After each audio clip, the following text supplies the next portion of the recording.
Assalamualaikum warahmatullahi wabarakatuh. Perkenalkan, nama saya Ahmad Busrohatul Hidan dari Prodi Pendidikan Bahasa Arab. Hari ini saya akan mempresentasikan sedikit mengenai asimilasi dan desimilasi. Baik, adapun yang pertama yaitu definisi umum. Asimilasi adalah proses di mana dua bunyi yang berbeda menjadi serupa atau sama. Dalam konteks morfologi, ini adalah penyesuaian atau penyelarasan antara dua fonem yang tidak sama sehingga menjadi sama atau hampir sama. Adapun menurut linguistik, asimilasi terjadi ketika sebuah fonem berubah menjadi lebih mirip dengan fonem di sekitarnya karena pengaruh fonem tersebut. Ini biasanya terjadi akibat bunyi-bunyi bahasa diucapkan secara beruntun dan saling mempengaruhi satu sama lain. Adapun contoh dalam bahasa Arab, asimilasi dalam bahasa Arab terjadi ketika suatu bunyi terkontaminasi oleh bunyi lain di dekatnya, menyebabkan bunyi itu menjadi mirip atau terdengar sama dengan bunyi tersebut, baik dari segi tempat keluarnya bunyi makhraj maupun sifatnya. Contoh, mohon maaf ini ada kesalahan sedikit mengenai letak kosakatanya. Ini seharusnya istada yang samar dalam kata ta, perubahan bunyi karena pengaruh bunyi. Isdada dalam da menjadi bunyi yang jelas za.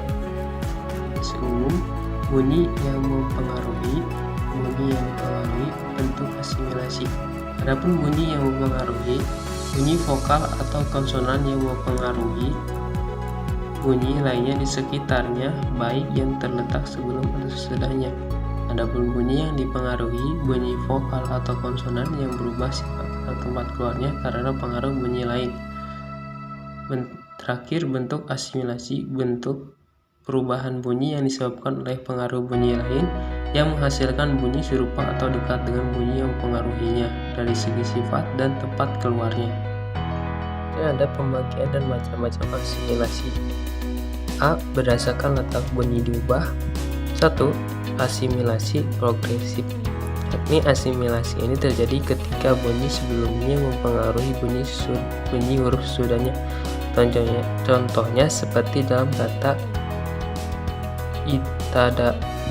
Lalu asimilasi regresif, yaitu asimilasi yang mana bunyi yang diubahnya terletak di depan bunyi yang mempengaruhinya, seperti dalam kata mim ba'du menjadi mim ba'du. Lalu berdasarkan jarak kedekatan antara dua bunyi. 1. Asimilasi langsung, asimilasi yang terjadi antara dua bunyi yang berdekatan tanpa dipisah oleh bunyi lain. Contohnya izdahama menjadi isdahama. Lalu asimilasi tidak langsung, asimilasi yang terjadi antara dua bunyi yang dipisahkan oleh satu atau lebih bunyi lain, seperti contohnya soroto menjadi soroto. Pembagian dan macam-macam asimilasi. C. Berdasarkan kekuatannya. 1. Asimilasi total, yaitu perubahan bunyi yang sebelumnya menyerupai bunyi lain, contohnya seperti dalam kata asyamsu bunyi lam atau arif lam untuk menunjukkan arti khusus lil ma'rifat. Asimilasi parsial, yaitu perubahan bunyi menjadi bunyi lain yang dekat dengannya, contohnya seperti dalam kata yan bata. Berdasarkan bentuknya. Asimilasi makhraj, yaitu perubahan suatu bunyi pada bunyi huruf lain yang menyerupai atau dekat dengannya dari segi tempat keluarnya, seperti perubahan bunyi nun yang keluar dari gusi dengan gigi. 2. Asimilasi sifat, yaitu perubahan bunyi pada bunyi huruf lain yang menyerupai atau dekat dengannya dari segi sifatnya, seperti perubahan bunyi huruf yang bersifat samar menjadi bunyi huruf yang bersifat jelas, contohnya istada menjadi isdada. Lalu E. Berdasarkan jenis bunyi. Asimilasi. 1. Asimilasi antara bunyi konsonan, yaitu asimilasi yang terjadi di antara bunyi-bunyi konsonan, contohnya ta dan za. E. Berdasarkan jenis bunyi. 1. Asimilasi antara bunyi konsonan, yaitu asimilasi yang terjadi di antara bunyi-bunyi konsonan, contohnya za dan ta. 2. Asimilasi antara bunyi vokal, yaitu asimilasi antara di antara bunyi-bunyi vokal seperti yang terdapat dalam surah Al-Baqarah ayat 2. Alhamdulillah, orang bacanya alhamdulillah. Asimilasi progresif antara domah dan kasroh. Yang ketiga, asimilasi antara bunyi konsonan dengan vokal, yaitu asimilasi yang terdapat di antara bunyi-bunyi konsonan dan bunyi vokal, terbagi menjadi dua macam, yaitu A. Efek bunyi konsonan terhadap vokal, seperti menjadi tebalnya bunyi-bunyi vokal yang terletak setelah bunyi-bunyi yang bersifat tebal, seperti dalam kata toaro. B. Efek bunyi vokal terhadap bunyi konsonan, seperti menjadi lebih majunya tempat huruf qaf di bawah pengaruh vokal kasrah, seperti dalam kata muliza. Selanjutnya, disimilasi. Definisi umum. Disimilasi adalah perubahan bunyi dari dua yang sama atau mirip menjadi bunyi yang berbeda. Ini adalah kebalikan dari asimilasi, di mana satu bunyi mempengaruhi bunyi lain sehingga berubah atau diganti menjadi bunyi yang berbeda dari segi tempat, keluarnya, atau sifatnya. Adapun menurut linguistik, disimilasi terjadi ketika satu bunyi mempengaruhi bunyi lain yang ada di dekatnya sehingga berubah menjadi bunyi huruf lain yang berbeda dari bunyi di dekatnya. Contoh dalam bahasa Inggris, kata marble dan pilgrim asalnya adalah marble dan pilgrim, di mana L diganti dengan R. Adapun contoh dalam bahasa Arab, disimilasi dalam bahasa Arab terjadi ketika dalam satu kata terdapat dua atau lebih bunyi konsonan.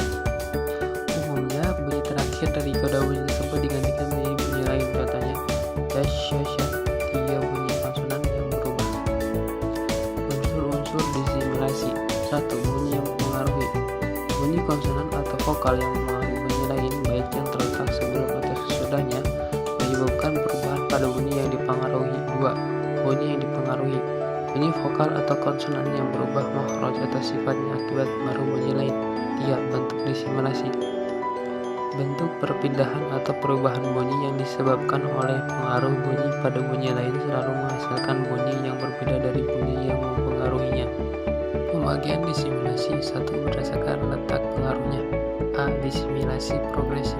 Bunyi di belakang mempengaruhi bunyi setelahnya. Contohnya, katabalana.